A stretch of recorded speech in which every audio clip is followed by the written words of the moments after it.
All right. Good morning, Catholic YouTube. Brian City, the Immaculata here. We've got a little bit of a different one today. We will be doing a ranking of the ecumenical councils. I've seen people doing these rankings, and I'm like, I want to be one of the cool kids. I don't know what to do it on. What do I like? I like the medieval period. I like ecumenical councils. We've got a list of them. Voila, here we are. So this will probably be one for the boys, for the nerds, I should say. I don't know how interested people are in this stuff, and I'm gonna have to be like multitasking here, which is not the easiest thing for me to do while I'm presenting a live. So y'all may have to bear with me. I'm probably gonna turn my camera off just to make it, let's see here. I want to present. I lost that thing already. Hold on. Okay, there's that.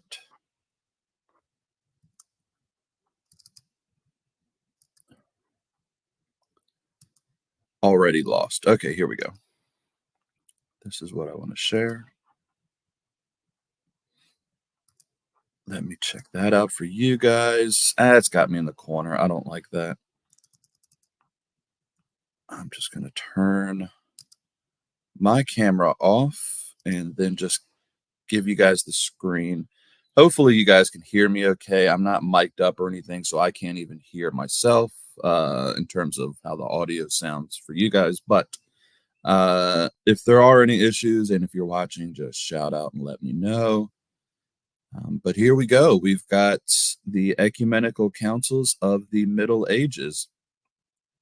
And how I'll be judging these, I haven't really thought too hard about how I want to do this, but I guess it's kind of based on what the council said and what its effects were after the council. It's kind of hard to judge by, if I'm using the metric of like what were the events leading up to the council and what were the events like at the council, because many, if not most, councils are called not because things are great.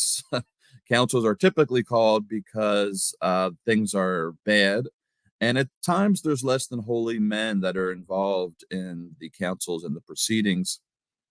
So it's kind of silly, like, for example, when you hear people say, oh, the intent of Vatican I or the intent of Vatican II or the politics or the machinations. Like, by that standard, we'd have to eliminate just about every single council from the books and concede that the Protestants were right. But for judging these, I think the first thing to mention here is that all of these are holy ecumenical councils of the church, and none of them are failures in the sense that they could lead souls astray or teach errors in matters of faith and morals, doctrine. They're divinely protected from doing so in that respect. So when I have a low tier, it is of course very relative. Some of the councils were certainly more successful than others in terms of not only what they were able to define at the council, what they were able to achieve, but also how they were enacted and how they affected the later church. So that's kind of what I'm focused on when I'm looking at these elements. We're going to begin with the First Lateran Council. I'm not starting with the Eighth Council, Constantinople 869, because we were still in union with the East at that point, and I wouldn't really put that as a council of the High Middle Ages, what I've kind of labeled this as. That is sort of what I typically look at. And we will be ending just shy of Trent with the Fifth Lateran Council.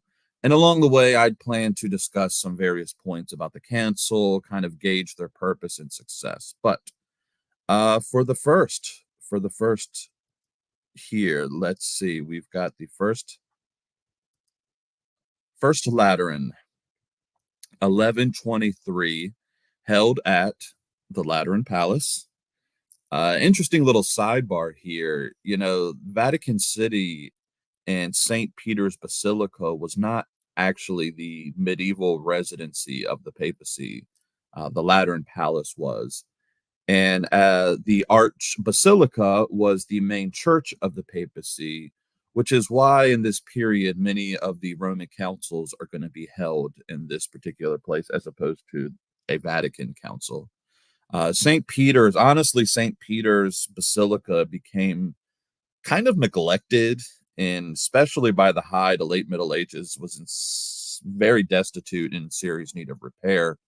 By the time the papacy comes back from Avignon and they're looking at what to do with Rome, they eventually come to the conclusion that St. Peter's Basilica needs to be torn down and started new, which is where you get the modern day St. Peter's Basilica. That was a project of the Renaissance papacy. But anyways, the First Lateran Council. So to understand that, we have to look at the Gregorian reforms. So in the 11th century, you have Gregory the Seventh, Pope St. Gregory the Seventh, and his disputes with the Holy Roman Emperor Henry the Fourth.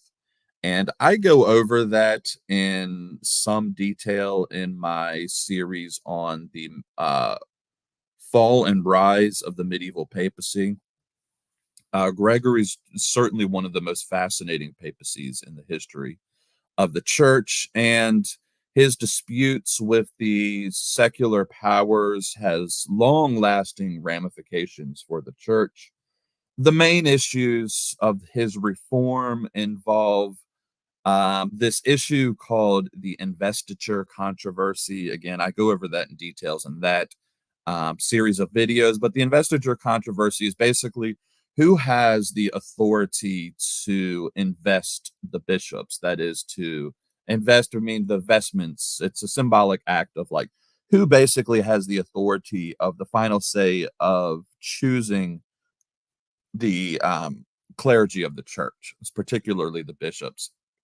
Is it the secular prince or is it the papacy? And this debate rages, and eventually Henry the Fourth concedes, but it's still an ongoing controversy throughout successive papacies.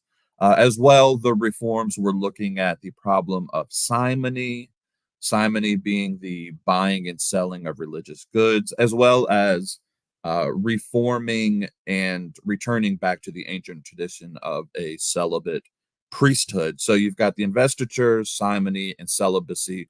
When you hear about the Gregorian reforms, think of these things. They're the main the mainstay of what these Gregorian councils would have been looking at. So as I said, the conflict doesn't end with Gregory the Seventh and Henry. It continues on. It continues under the papacies of Paschal II, Urban II, Gelasius II, up through Calixtus II. Little thing you'll notice about these popes. So coming out of the Gregorian reforms, you have to remember with that video that I did, the very first in that series was called the Pornocracy. So when you're looking back at the 10th century papacy, you're looking at a very degraded papacy and a very low time in the history of the church. And when you get to Gregory the Seventh and you get to these reforms that these men are calling for, the idea was that they were returning, they're hearkening back to an earlier period when the papacy was the sort of moral bulwark and the standard for the church. So when you see a lot, I mean, this is actually the beginning of this period where we begin to refer to the popes as second, where the popes take on names, right? This is where that tradition stems from. So when you see Pascal II, Urban II, all of these popes that take on these seconds, it's because they want to take on a new name to show that they're hearkening back to a time of an earlier, holier period in the papacy. Now, it's important also to spend a little bit of time here kind of working out what's going on, because this first council after the schism between East and West, um, it's going to have long lasting ramifications. Basically, what happens here is that there comes to be a stalemate between the Pope and the Holy Roman Emperor. Specifically, by the time we get to the period leading up to this council, that would be the Emperor Henry V. And neither side wants to budge on this. So keep in mind, it ultimately all boils down to who has authority over the church, the crown or the tiara, right? Is it the secular power or the religious powers that have control over the religious life of the church? Neither side wants to give an inch on this. Neither side wants to give an inch or budge, but neither side also wants to continue this conflict, as it's really helping no one for it's helping no one if the emperor and the pope are battling one another and it's ongoing, and each successive pope is stuck in this like vicious cycle of arguing with the temporal powers. So in 1122, a synod is called. This is sort of an intervention synod where we're going to try to work out this conflict between state and church. And the synod is held in the town of Worms. It's a wonderful name for those of us English speakers, because it looks like worms to us, like the little creepy crawly insects in the dirt. But it's pronounced Worms. So when you hear later on about the diet of worms, it's not that these churchmen were eating the little creepy dirt eating insects. It's just that a diet is another word for synod, and it's pronounced Worms. So this synod here, though, is in 1122. And you basically get both sides making some concessions. Calixtus II makes some concessions by saying that the state can adjudicate local episcopal disputes so long as they aren't violent, so long as the state isn't being violent towards the clergy, and so long as there's no simony. So long as there's no selling, the state's not engaged in the practice of buying or selling religious goods. Henry, the emperor, in return, completely renounces his rights to invest bishops. Now, in practice, this would take a long time to get to the point where today, today we don't really imagine.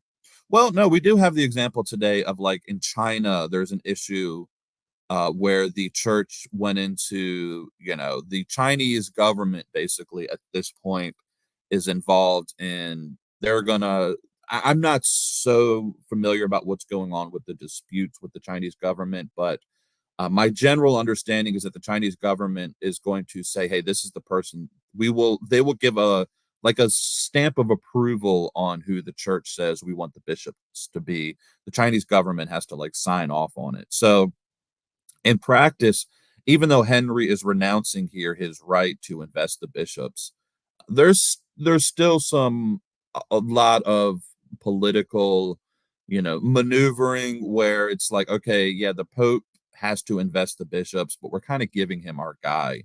And it would have to be sort of a scandalous reason of, the state, some prince is picking somebody that's just an awful candidate for the episcopate, for the Pope to step in and say, no, I'm not going to invest this person. But regardless, on paper and the way that it turns out, eventually working in practice, it's a major concession.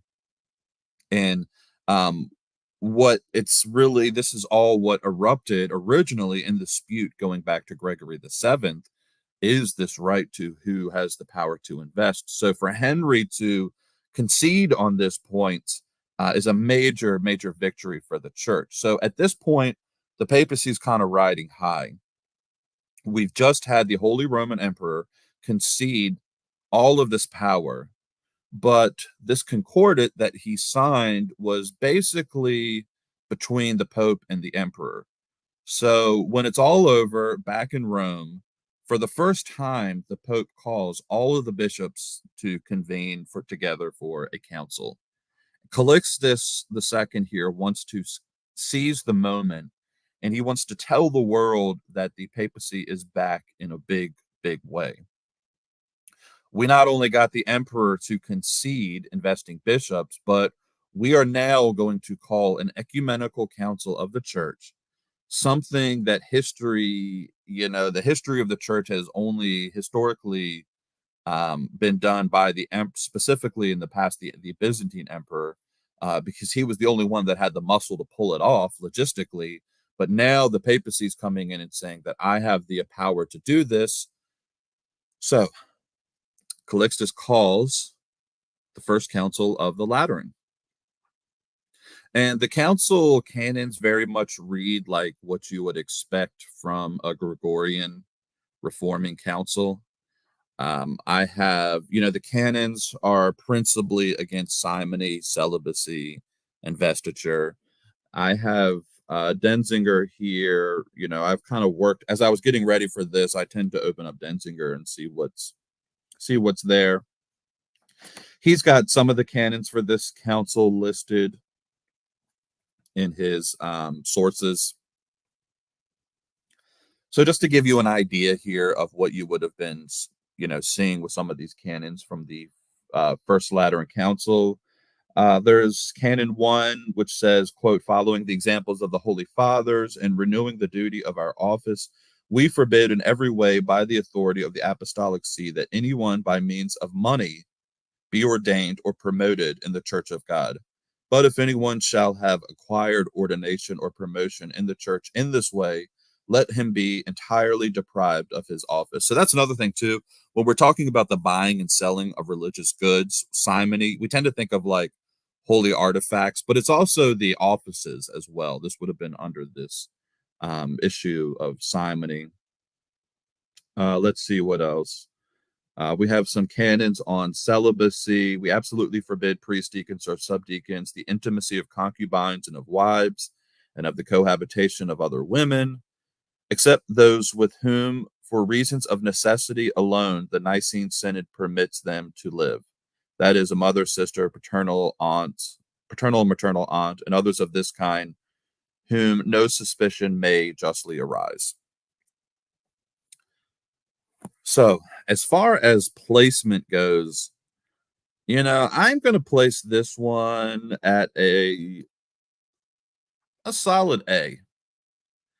I mean, for a high Middle Ages history buff as myself, it doesn't really get much better than this. The papacy has truly come into its own. The Gregorian reforms that have been so hard fought for, they're coming to fruition at this point. We have the papacy calling men to crusade. We have, okay, this is the Middle Ages, folks, right? And here you have Pope Calixtus telling the world, hey, the West is back, the papacy's back, we're stronger and we're better than ever. So I think this is, even though in terms of like what you guys may be interested in, it is basically a series of pastoral canons in terms of like church discipline and this kind of thing. It's not really like huge theological discussions going on.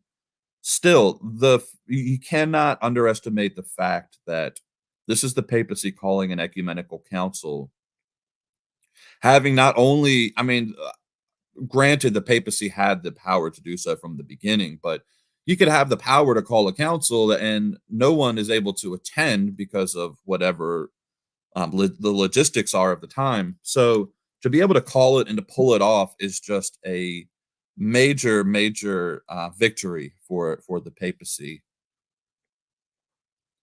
Following this up, we have the Second Council of the Lateran, 1139. And this is one of those council that arises to take care of an immediate need. In this case, there was an issue with an anti-pope, Anacletus II, who was a challenger to the actual pope, Pope Innocent II. Things were complicated because even though Innocent had the backing of holy men like Saint Bernard, Anacletus had Rome and the backing of the king of Sicily. But Anacletus dies in 1138, and in 1139, Innocent calls the Second Lateran to basically quell the unrest that arose from this schism. So that's kind of the background, right? Like the papacy is using an ecumenical council at this point as sort of leverage against these false anti-popes. As far as the councils go, it's real. I mean, excuse me, as far as the canons go, it's basically, again, a continuation of the Gregorian reforms. It's not that much different than the kind of canons you would have seen in Lateran 1. It's really just a reiteration of them. I mean, I could read from Denzinger here. He's got, again, just even the title of what these canons are, the subject of them. It's simony, it's usury, false penitence, and something on the sacraments. And he's got one, two, three. He's got 4 different canons listed in his sources here. Let's see. Anything interesting in any of them?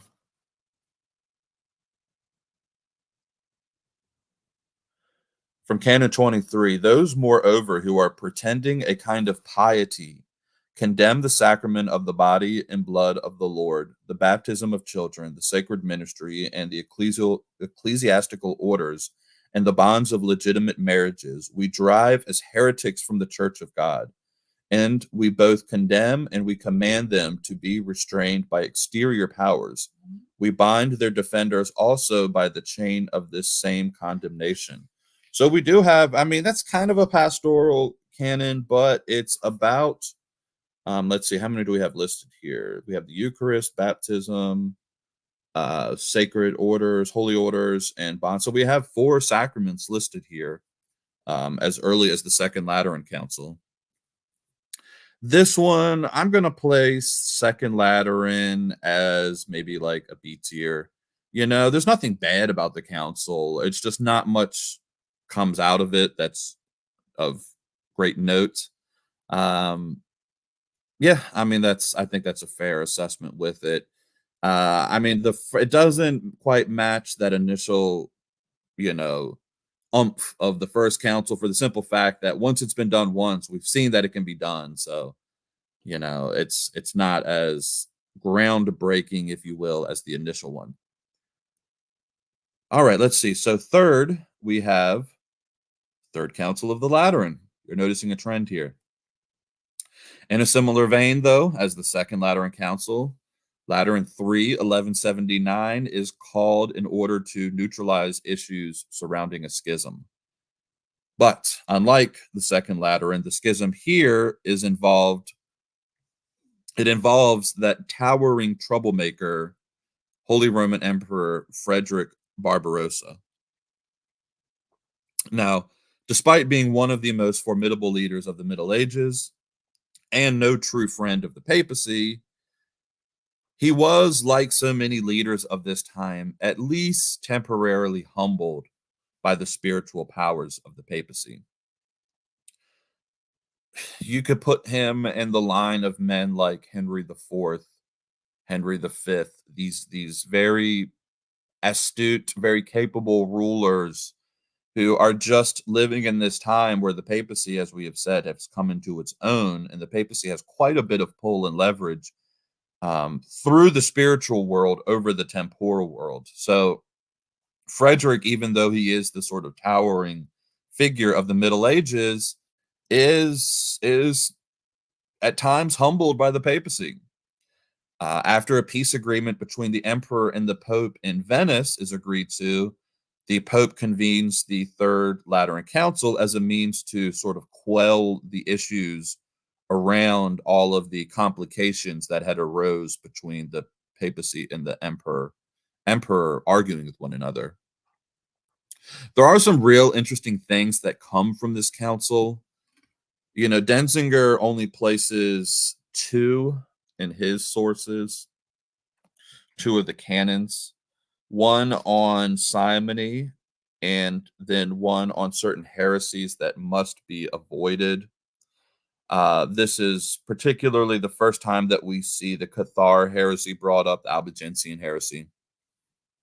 But there's also the College of Cardinals are decreed at this council as the sole electors of the Pope, a move that comes down to our own day with ramifications, right, to how the papacy is elected at this point. I mean, I think if I'm not mistaken, Gregory the Seventh was the last of the popes to be um, elected by acclamation, which means basically like the people come out and they say, we want this guy as a pope. After that, the trend moves more towards the cardinal electorates, but it's at this council that it becomes officially put into law. As well, there is an explicit condemnation of sodomy at this council, a first for any of the councils. There are canons that are that forbid Jews and Muslims from having Christian servants.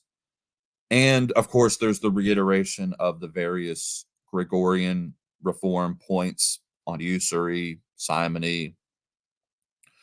There's another canon forbidding priests or monks from being at the monasteries of nuns without due reason. As you could imagine, if you have priests or monks spending um, a long time, long periods of time inside monasteries. If nothing else, it's optically a reason for scandal and a chance for gossip and hearsay to begin spreading. So you wouldn't necessarily want your monks and priests hanging out at monasteries with nuns. But again, I would put this one, Third Lateran. I would put it as a B tier. Not quite up there with that initial, cast that we get with the first Lateran, that's the papacy sort of casting its power across Europe. But nothing, bad or anything from the council. Dog's saying hello to you guys. All right, now the fourth council of the Lateran. Now we're talking, boys and girls. Lateran 4, 1215. This is certainly one of the most consequential councils of the Middle Ages. Heck, it's one of the most consequential councils of the church. We have Pope Innocent III, certainly a force to be reckoned with, certainly one of the most, I would say, amazing in terms of what he accomplished, popes in all of history.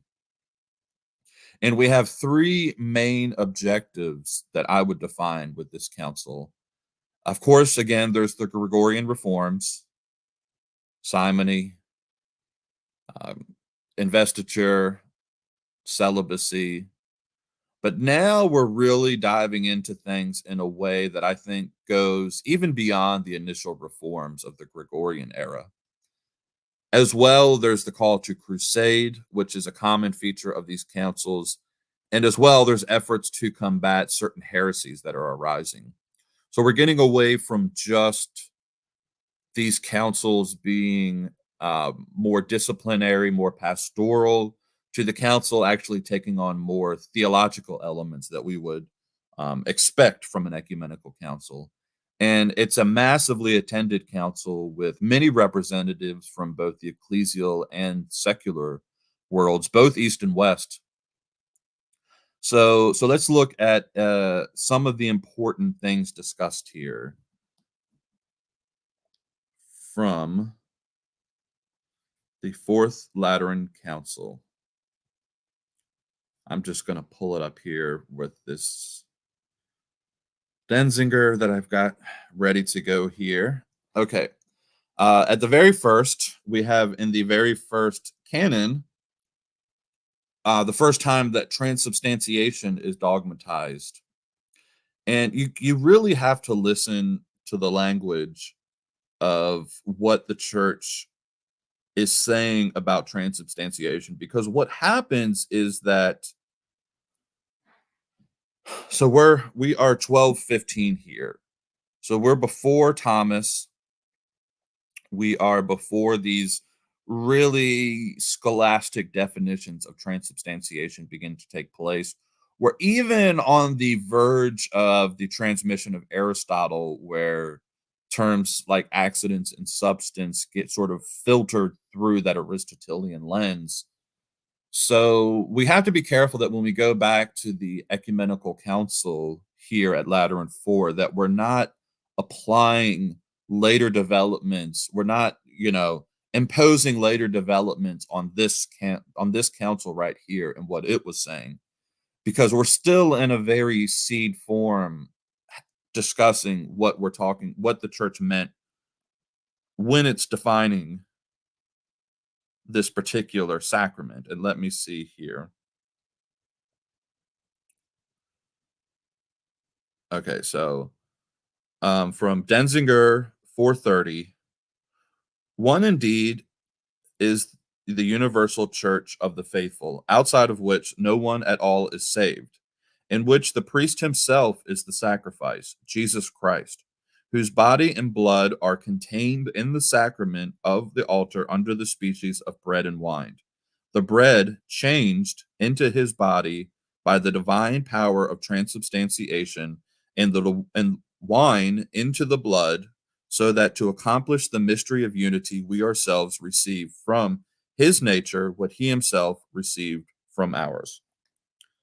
So, basically, what we have here defined at this council is that by the divine power of this thing called transubstantiation, the bread and wine no longer are, and the body and blood of Christ is. Okay. So that's not much more than that it has to say. It doesn't really give us what this divine power of transubstantiation is. So it's arguable. Now, I'm not like going to sit here and say that we can necessarily like dismiss out of hand later developments of, accidents and substances that you would find in sort of Thomistic language. But at the very least, what's held by the ecumenical council here is really a lot of room for what could be discussions around what's happening with transubstantiation. And, of course, by the time you get to Trent, you're going to have greater definitions on these things. And you could argue, that by keeping it so open, the church caused the sort of later problems that we would have with the Protestants. And Trent kind of comes along and cleans up house a little bit. But I think it's always prudent for the church, at least for time beings, to err on the side of keeping definitions sort of loosely defined. Because once you actually define something and once you put strict perimeters on it, then basically what you're saying is to be outside of that places you outside of the orthodoxy of the church, the right teaching of the church, and therefore susceptible to, especially if you're doing so woefully, the anathemas of the church, which, I'm not going to get into a whole discussion about who's going to hell or not, but doesn't bode well for you. So when the church comes along and says something like transubstantiation here, there's a big deal made of it in later times. There's still big deals made of it today, but at the very least, what Lateran IV here is saying is perfectly in line with what the church had been saying for centuries up to that point. Let's see. Canon 21 from this council. Is it Canon 21?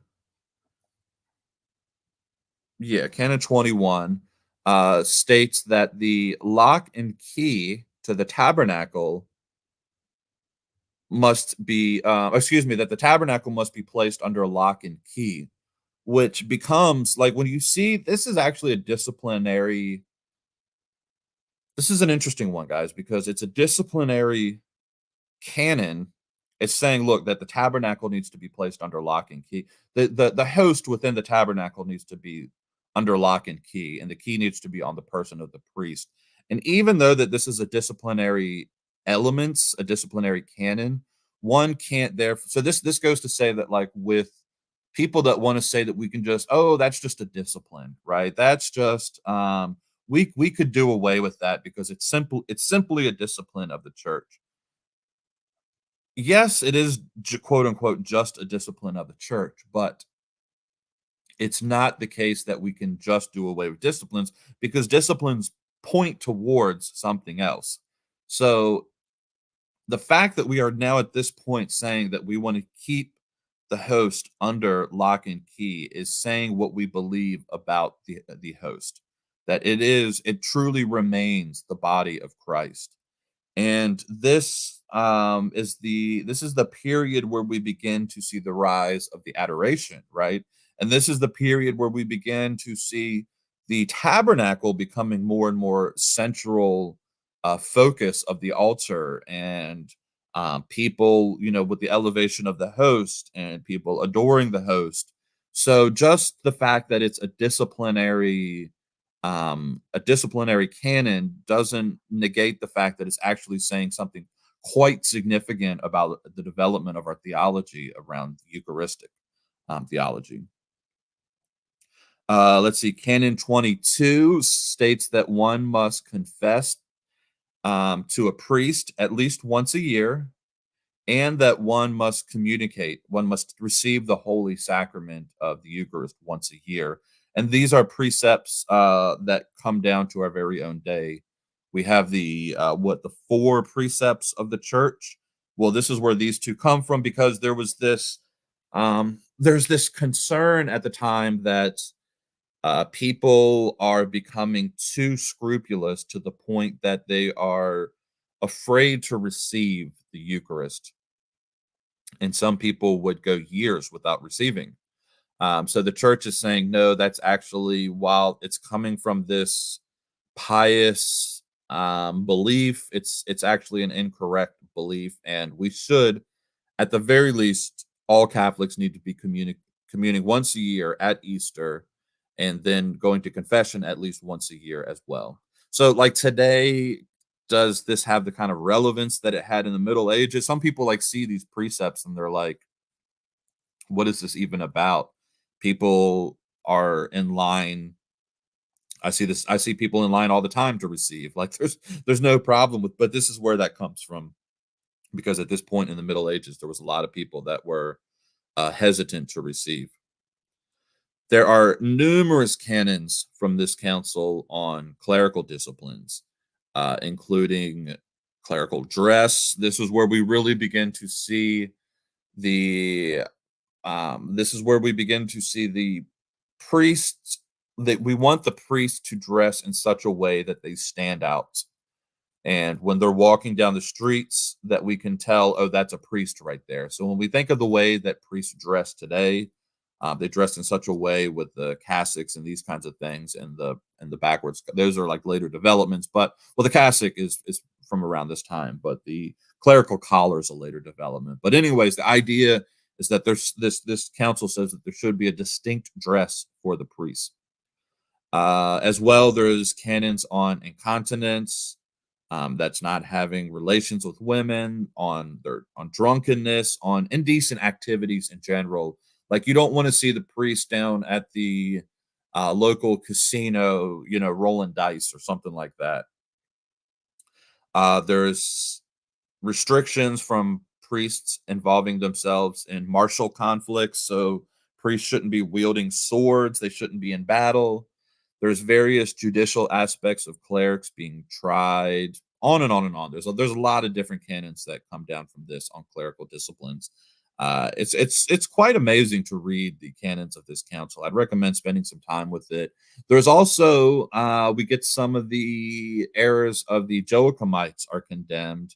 Joachim of Fiore is this interesting prophetic character from this time, and he himself, by all accounts, seems to be a very holy man, but he ends up with some followers that takes his ideas to the extreme. So there's some canons on this about how the church is to deal with heretics, including, for example, how heretics should dress in such a way that they stand out publicly. So, for example, right, this is where we begin to see the issuing of certain dress for Jewish people. All in all, I would say this is one of the greatest of the greats. This Lateran Four I would put up here as S tier, top of the top. It's certainly one of the greatest.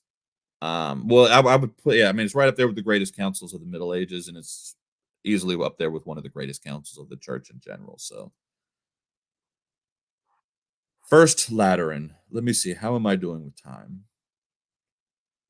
Oh, okay. Maybe I'll try to speed things up a little bit here. Getting a little long-winded. All right. So now we are going to be at the First Council of Lyon, 1245. A recognized, though rather poorly attended, council called by Innocent IV. And while Innocent had grand ambitions, the events didn't completely go as he intended. And if you're noticing, hey, uh, why are we not in the Lateran Palace anymore? What's going on here? You'd be correct to assume that maybe all's not well at home. So the papacy at this point has become it's become the norm for the papacy to be embattled in feuds with the Holy Roman Emperor. And this time it's Frederick II. Now, eventually, these feuds would result in full blown Italian factionalism, which is always a nightmare for historians to navigate the factions of Italy at this time. But for this, just realize that there's a political faction that sides with the papacy, and there's a political faction that sides with the Holy Roman Emperor.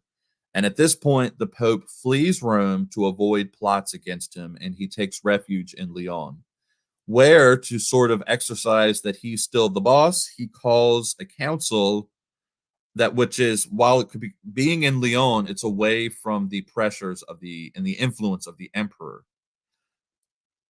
So while in theory that's good that he's away from the pressures and influence of the emperor, it also challenges the attendance.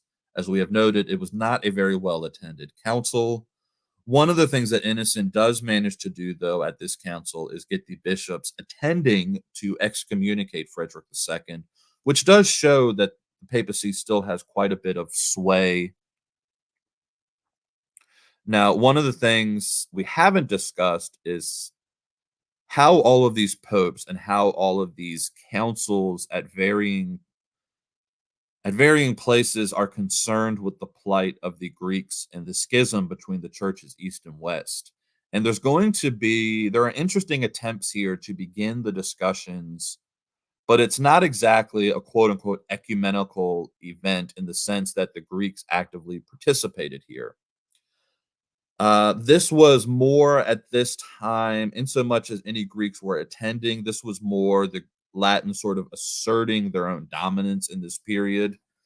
We find in Denzinger, let's see,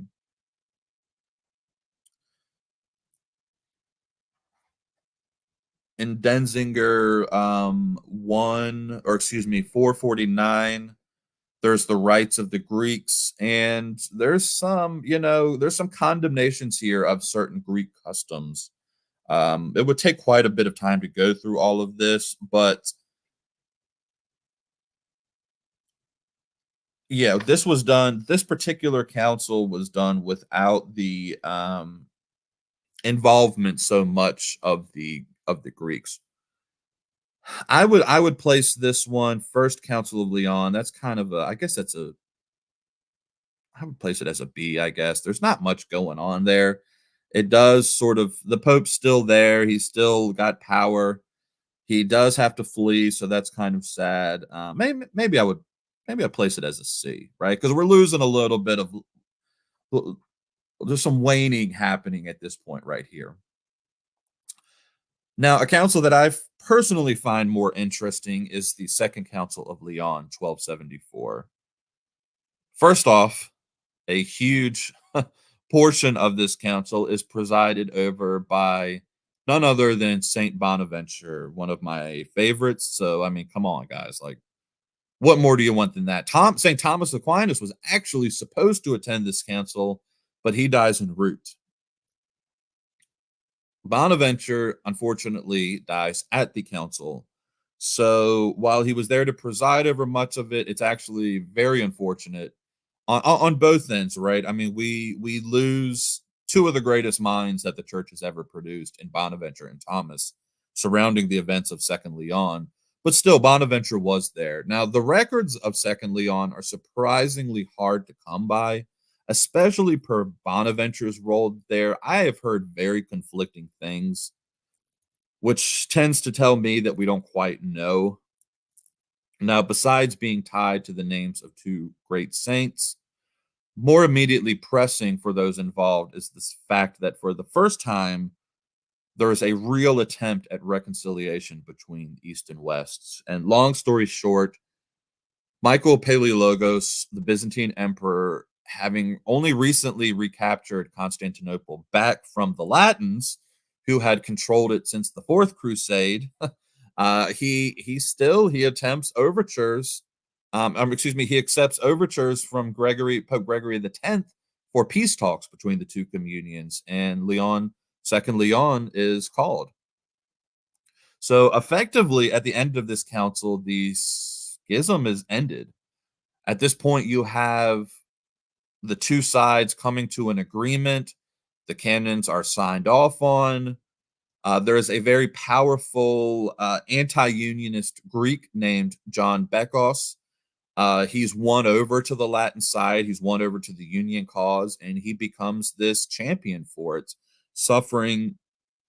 ultimately suffering great persecutions back at home because of his acceptance of the council.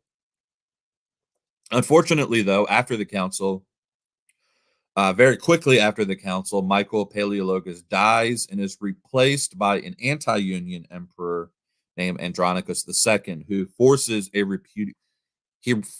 repudiation on the Greeks of the entire union at a synod called Blachernae in 1285. So despite this tragedy, I would still put this one kind of high. We get some strong language on purgatory and the filioque. I mean, while it may not be the most ecumenical sounding language in the world, I would put it up as an eight tier. All right, then we have the Council of Vienne, and I have covered this one at length in a video I did. The title of the video is kind of a giveaway. I ask if it's the worst council in history. Now, obviously, I'm being a bit coy. I have to be careful with my humor with these things. It's more so the events surrounding the council than the Holy Council itself. The council, though, is tragic in its own ways because it effectively spells the end of the great reform era of the High Middle Ages. I mean, the Gregorian reforms are all but dead at this council. We have Philip IV, the King of France, who is at this council with soldiers looking to get his way, and he does with the Knights Templar at least. And to me, that's kind of one of the reasons why I find this council to be a bit tragic, is because while it's a disciplinary matter and the church still holds up its end of the bargain, the Holy Spirit holds up its end of the bargain of protecting the church on matters of faith and morals. It's a sad thing that we see the church siding with the king at this point, turning against the great knights, the Templars, in order to satisfy the greed of the King of France, as well as it signals the beginning of the Avignon papacy, which itself will lead to a serious decline in the morale of the papacies. I'd place this one as a C, I guess. Kind of a low end there. Next, we have Constance. Oh, Constance, my Constance, what can I say of thee? Called in 1414, we are now embroiled in a detestable situation where we have three, count them, three rival claimants to the papacy. And the church must step in a conciliar fashion to resolve this in a way that kind of leaves more questions than it answers. While it does resolve the immediate schism when it elects Martin V and he's sort of recognized as the legitimate pope, it opens the door to this rivalry between a group called the conciliarists, like the Gallicans, which is a heresy which states that a council is above the pope, as well as it opens the door for this group called the Ultramontanist, which the Ultramontanist is ultimately the correct position with certain stipulations that wouldn't really get resolved until the First Vatican Council and the Second Vatican Council. But we're still kind of working on some of those stipulations as well. But, some of the stuff is ongoing. But yeah, papal schism, it's not good. It's not a good look, boys and girls. Like uh we're not defeated, but the church and the papacy at this point, as the bulwark of the Middle Ages, has taken a pretty nasty bloody nose, and we're taking some shots. We also have the problem of the Hussites at this council, with the condemnation of Wycliffe and Jan Hus, who justifiably were condemned because their beliefs are heretical. Denzinger goes into the canons here, and they would be worth taking some time to look at them, but I would be spending way too much time in the canons. The condemnations, especially of the communion under both species, is fascinating. Jan Hus, of course, being the leader of a group that wanted to condemn the church's practice of communing under one species, withholding the chalice for the laity. So he's condemned for wanting to condemn us for that practice. That's not really controversial on our end. The controversial aspect of this is that Hus is given the promise of protection, of a safe conduct passage, which was rescinded at the council, and he's handed over to the secular authorities and burned at the stake. And I think that this was an imprudent decision, even though Hus was clearly an obstinate heretic. And I mean, the church, this is just me, my personal opinion. Um, I think it was an error of the church fathers at that council to hand him over to. I mean, because when you give somebody your word, your word is part of your reputation. When you give them safe conduct, I mean, ultimately, all they ended up really doing was making the Hussites over in Hungary more obstinate in their heresy by making a martyr out of Jan Hus. I think we could have condemned him, sent him back home, and then maybe dealt with things, after the fact. But I think once you get him there and you sort of ensnare him and trap him, it's just kind of bad politics. Um, you know, I would place this one again with these other ones, kind of a C tier. It's not really fair. Maybe I would need to go down to. I think I'll just put. It's not really fair to put First Leons with those ones because those ones are kind of in their own thing here. So I'm going to move First Leon back. First Leon just got bumped up. Let's see. Then we get to Florence. Now we have the great aberration of the late Middle Ages, the Council of Fiara Basil Florence. Save that 5 times fast. Known commonly as the Council of Florence, 1431 to 1445. And this is one of those. We're back. We're back, boys. Don't count us out yet. So what do we have going on here? I guess this to make sense between the difference between constants in this council is that you have to consider the fast and drastic changes that took place between the 14 teens of Constance and the 1430s. So when Martin V at Constance, he's declared the Pope, he returns back to Rome. He finds Rome, this is after the Avignon papacy, he's returned back to Rome. He finds Rome a dilapidated mess. The papacy having been in Avignon for all those decades, Rome was kind of left untended. So Martin begins this renewal project, which sees a return of interest that is taking place all over Italy at the time, which would become this thing that we today call the Renaissance. Along with the Renaissance comes an interest in Greek, the Greek language. And immediately following Martin, we get Pope Eugene IV, a humanist. He's now up against this growing movement in the wake of Constance, this movement called the conciliarist movement, who, by Martin's previous orders, um, so when Martin V is Pope, he's got this idea that maybe every few years we should hold a council. And so the conciliarists, the ones who believe that the council is above the Pope, are like, yes, that's a great idea. Let's do that. So, based on Martin's previous orders that a council be held, the council, Eugene IV, allows for this council to meet in Basel. But it's poorly attended, and Eugene quickly becomes suspicious from the go. As all of that's going on, the Pope is corresponding with the Emperor and the Byzantine Emperor John VIII about a reunion of the Greeks East and West. This turns into the Council of Ferrara, which convenes in 1438 and soon after moves to Florence, hence the generally accepted title of the Council of Florence. So at this point, you have some of the greatest minds of East and West. In the West, now the other thing to remember here is we are a few centuries after the rise of the academic universities and the schools and the scholastic periods. The West is able to kind of hold its own.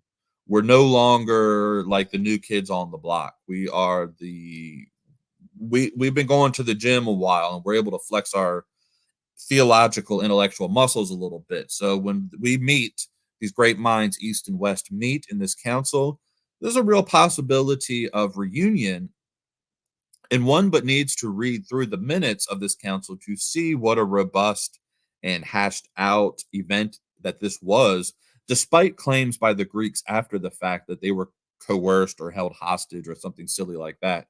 They're actually allowed to present their case, and they even won some real concessions.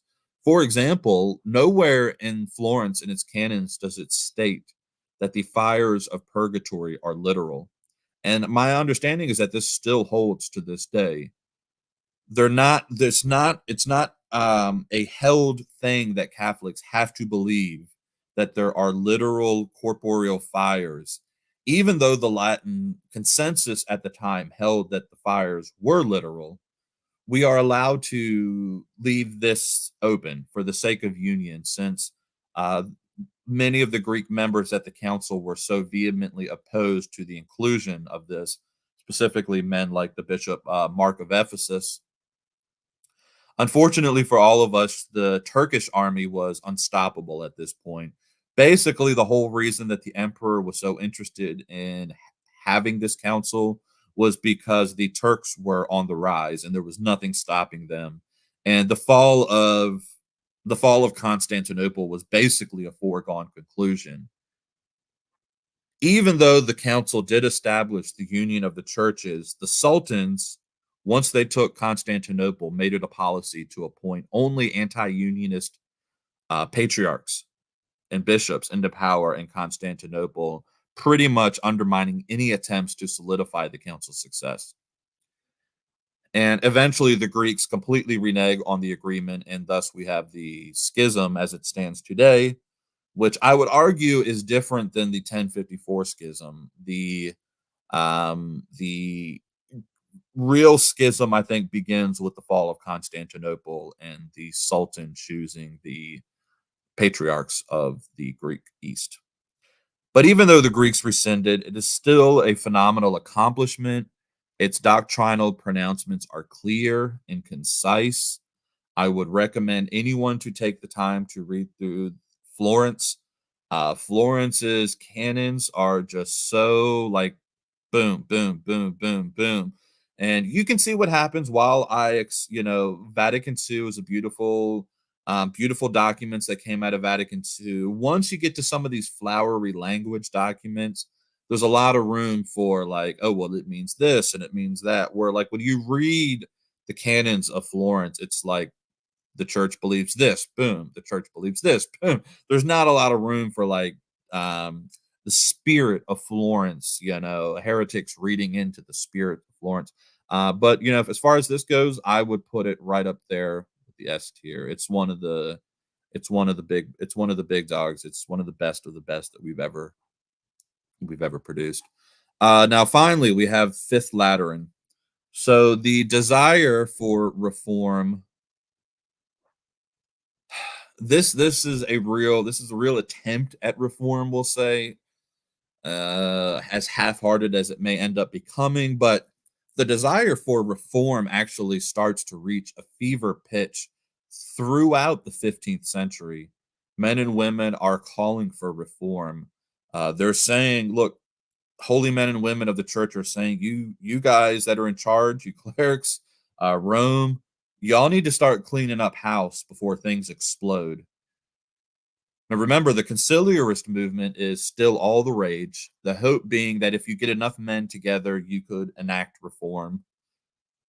That would in turn go on to fix the problems that the church is facing. The problem with all of this is that the real reform required the support of the papacy, who at this time was too caught up in other worldly affairs, mostly around Italian and French politics.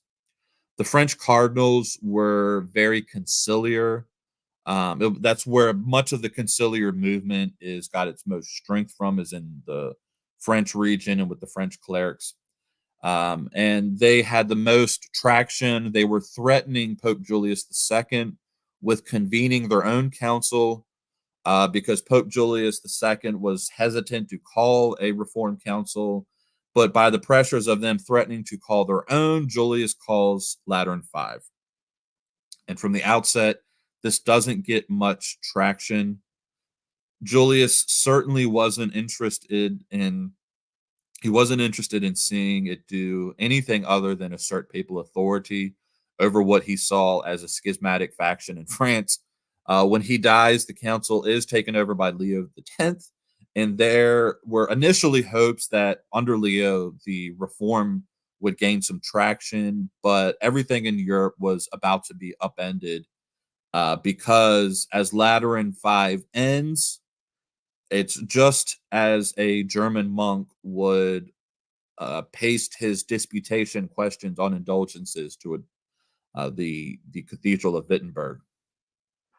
So ultimately, the reforms of this council never really took, and the real Catholic reformers, would have to wait until another generation, until you get Trent, to see the reforms really begin. I would put it as a C tier here, um, not necessarily among our greatest. I guess I'm being really generous with these. I don't give anybody a D, whatever that even means. But that's all the ones that I have for you guys today.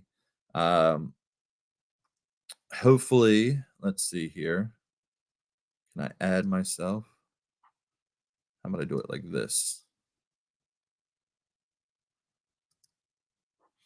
All right. Let's go. Let's see. I guess I have to live with that. Yeah. Well, let me do this. There we go.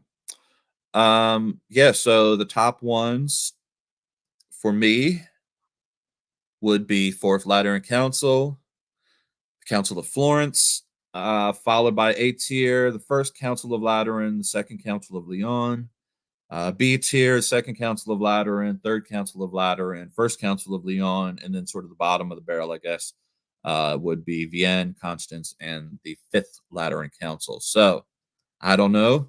That's controversial to you guys. I'd be interested if any of you guys had your own tier list for medieval councils. This is how I personally would rank them. I would love to spend um, an inordinate amount of time discussing any particular one of them. I think in the near future, I am going to come around to discussing the Fourth Lateran Council because there's so much interesting stuff that comes out of the Fourth Lateran Council that affects the church today, theologically as well as disciplinary. So, anyways, guys, a little bit of a long one, but I hope you all enjoyed. I see Haley in the chat. Hello, Haley. And don't even know how to say that. I see Heimer, Krken Heimer. Hello to you as well. But all of you guys take care. God bless, and I will see you next time.